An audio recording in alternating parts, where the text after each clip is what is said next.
All right. Today we're going to start looking at the first of our six AP CompGov countries, which is the UK. There are several reasons why understanding the UK is important, and we'll get to that on the next slide. But today we're going to focus exclusively on how the modern cluster of nations referred to as the United Kingdom became the United Kingdom. So the question we must ask is why do we study the UK? You talk about it a lot in history classes that they're all over the news, that they're a big deal in contemporary political issues, but we probably need to justify why they're one of the six countries picked by the College Board. The first reason is that they are an evolutionary democracy. And that means that they did not start off democratic, that they've become markedly more democratic over time. That's different from the United States or from France, for example, that had the radical political act of having an open revolution to change from one political system to another. When we talk about evolutionary democracies, we can look at the speed of how quickly or how slowly things have democratized, and when we look at the United Kingdom, we can mark several milestone democratic developments starting in around 1215 all the way up to some electoral reform in 2015. Now they would be in the category of the advanced democracies with several other of the higher end economically developed countries that are also democratic, that are also liberal democracies. So from the standpoint of the other 5 countries that we will talk about this semester, this will be the only nation on the list that can be considered an advanced democracy. The second reason is because it's a parliamentary system of government, and we will look how the UK's parliament has kind of influenced the rest of the world. We will look at how parliamentary elements of the United Kingdom pop up in a mixed system like Russia to see kind of the influence the UK has on the rest of the world. The UK's parliamentary system is referred to as the Westminster model, and in a second lecture where we kind of break down how the UK's government functions, we'll look and see what the Westminster model is, and then we will compare that to other elements of a parliamentary system that may manifest itself in the other countries we discuss. We talk about them from being a historical great power. They are, one of the first great colonial forces in the history of the world, and that history of colonialism is one of the reasons why they planted democratic seeds throughout the rest of the world, that when the UK was either forced out of a area they colonized or they willingly gave up some of these colonies after the Second World War, that the newly freed state would tend towards utilizing a Westminster model of parliamentary government.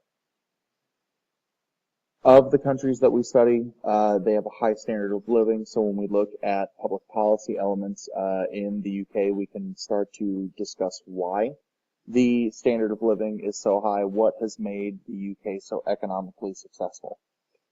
And then lastly, it allows us to study a unitary form of government. Remember, this is one single central agency that has the ability to create or destroy lower governments.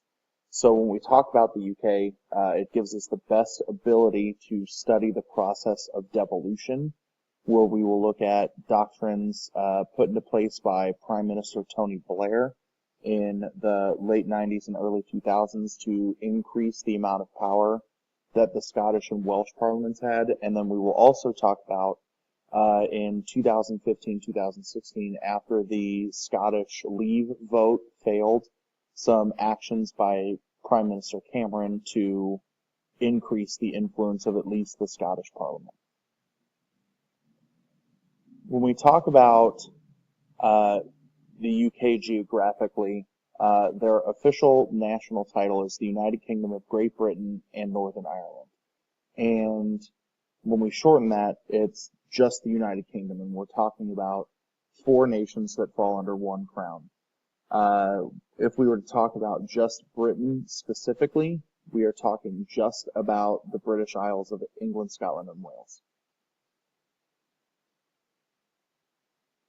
A lot of people kind of mislabel the United Kingdom, that when they talk about England, they think they are synonymous with the other countries that are representative of the United Kingdom, which just isn't true, that each of these entities are still geographically their own country with their own regional parliaments with some ability to make autonomous decisions, but sovereignty lies with the British Parliament that is housed in London, England.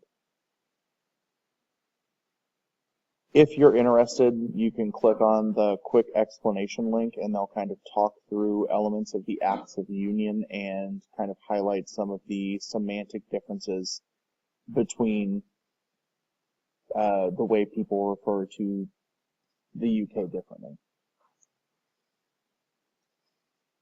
So when we talk about the United Kingdom as an evolutionary democracy, we'll kind of trace several large developments from 1215 to present. Now, the United Kingdom was not established in 1215, that between the year 1000 and, the mid to late 1200s, we see some of the Acts of Union that start to pop up to bring elements of the United Kingdom together, and we'll kind of trace that history of the UK becoming a unified nation state a little bit later in this lecture.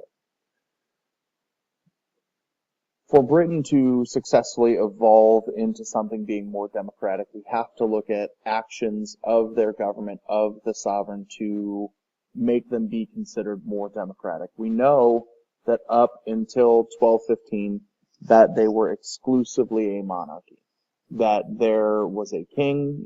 Kings and queens have ruled England for long periods of history. There is still a queen that rules England today. But the Magna Carta, I'll make the argument, is the most influential political document in the history of the world, because the Magna Carta is the first document created by a body meant to constrain the power of the king.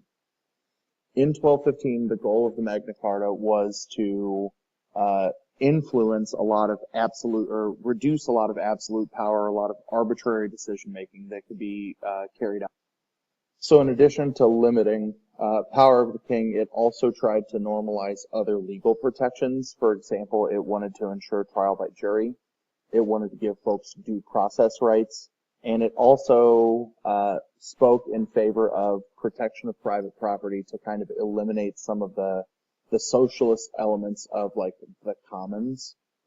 And Magna Carta, in retrospect, like I said, is one of the most influential documents in the history of the world. But there were portions of the Magna Carta that were ignored, right? You can't just look at the king and say, you're going to give up all of your power now because the king believes, for one reason or another, that they have an absolute right to rule.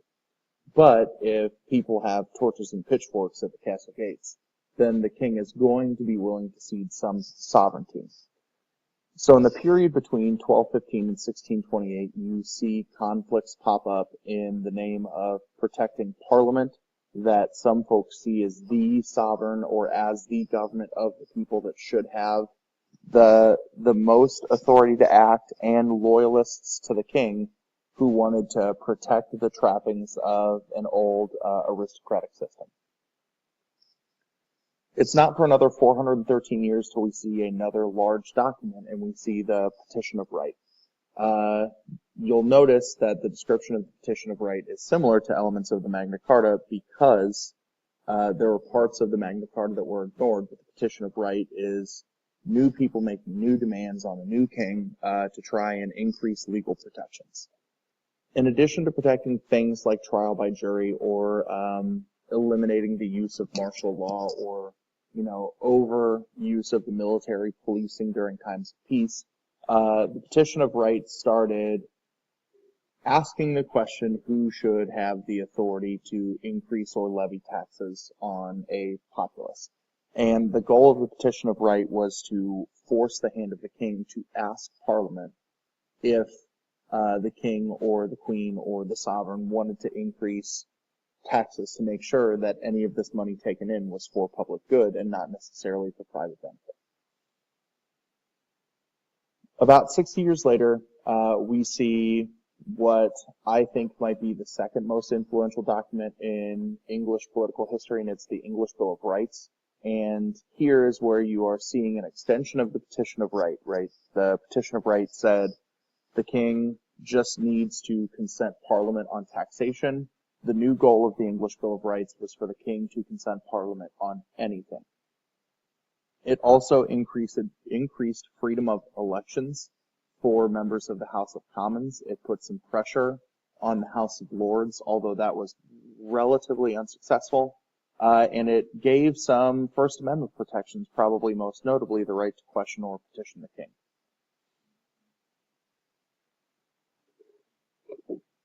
These first couple of reforms are interesting, but things become irrelevant if you're not expanding the size or scope of the electorate. That we know that in comparing features of liberal and illiberal democracies, that free and fair elections or access to voting or open participation is one of those elements. And up until kind of the umbrella of some of the great reform acts, the ability to vote was constrained by property holding, that you had to be an aristocrat to do so. And during this same period of time, you're seeing a new middle class start to grow in the advent of the Industrial Revolution, and you're now starting to see qualifications for what it took to vote change. You see around 150 to 300,000 new people vote or have access to voting during the Great Reform Act, and it was only men.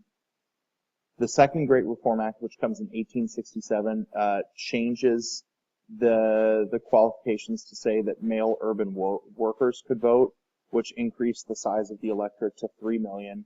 And then the Third Reform Act extended the right to rural voters. Now, suffrage was still constrained to men, that women could not vote until about the same time that women gained the right to vote in the United States. In 1911, the Parliament Act is passed, where some of the things that were attempted to be done under previous documents to really constrain the power of the aristocracy or the nobility weren't successful until the Parliament Act of 1911. The goal of the Parliament Act of 1911 was to make the lower house, or the House of Commons, be more influential, be able to make more decisions, because this is the body that's truly of the people. This is the body where elections were happening to determine members of Parliament, unlike the House of Lords, which is either hereditary or done through appointments by the sovereign. It also limited the amount of political gamesmanship that could be played by the House of Lords, where they could only limit legislation for a 1-year period of time, or delay legislation for a 1-year period of time. That it really started to constrain elements of checks and imbalances between the two chambers of the Parliament of the United Kingdom. 1941, we see what's called the Beveridge Plan, or the Beveridge Report, that really starts to create a paradigm shift in how people looked at the role of government in the United Kingdom. That the Beveridge Plan kind of identified 5 evils in society and argued how it's the duty of the government to protect individuals against things like want, squalor, ignorance, disease, and idleness. That it's the job of the government to provide social welfare for its citizens. And we'll talk about the Beveridge Plan a lot more in about 3 or 4 slides. The Beveridge Plan leads to what's called the collective consensus, that leads to the establishment of the welfare state, which is primarily through the National Health Service. It led to a commitment to more command economic principles and intervention in the economy. This is also when you see the dismantling of the British Empire, you see a lot of the colonial powers kind of pushed away, given up, because they couldn't afford to have those things after World War II. 1979, we see a big economic crisis that hits the UK hard. It hits the rest of the world hard as well. But the UK loses a lot of its means of industrial production. They become less competitive in the global market. They lose more colonies, which they were using to make money to have some profit. And you started seeing the increase in the demands of labor unions. And those labor unions were, trying to maintain elements of the welfare state, maintain protections of the working class. And that led to the rise of probably one of the largest folk heroes and villains in the history of the United Kingdom, depending on your perspective, Margaret Thatcher. Margaret Thatcher is the first female Prime Minister of the United Kingdom. She led to a rebirth of the conservative movement and was the Prime Minister from 1979 to late 1990. She started to roll back some of the elements of the welfare state established under the collective consensus, because she made the argument that these welfare programs, these social services, the trappings of the consensus were the reason behind the collapse of the economy. She embraced a neoliberal model of development, which we'll talk about again in a couple of slides, where she wanted to eliminate state intervention in the economy. So the shift in terms of how citizens, how politicians believed the government should operate between 1941 and 1945, where the Belveridge Report leads to the consensus, really get unraveled in 1979 because of a poor economy. In 1990, when Margaret Thatcher is pushed out of power by members of her own party, John Major becomes the prime minister. He tries to continue to be the conservative standard bearer, continuing some of the popular things done by Thatcher while eliminating some of the unpopular things done by Thatcher. But he had a lot of people defect from supporting his party and lost a lot of ground. So in 1997, you see kind of the end of conservative rule with the rise of Tony Blair. Tony Blair kind of becomes responsible for a rebrand of the Labor Party. You see New Labor pop up, and the Labor Party is a little bit more to the left than the American Democrats in terms of social and economic policies.